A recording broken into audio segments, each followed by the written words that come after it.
നല്ല സംവാദം ഏതെങ്കിലും ഹോട്ടലിൽ വെച്ച് നടക്കട്ടെ.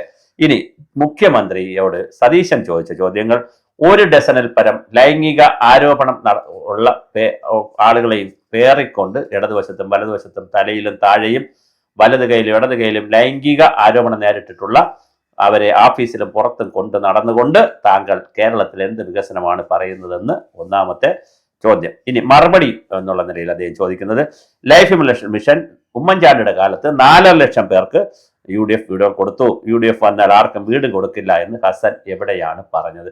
ലൈഫ് മിഷനിലെ അഴിമതിയും മറ്റു കാര്യങ്ങളും ഉള്ളത് കൊണ്ട് മിഷൻ പിരിച്ചുവിടുമെന്നാണ് പറഞ്ഞത്. വീട് കൊടുക്കില്ല എന്ന് ഹസൻ എവിടെയാണ് പറഞ്ഞത്?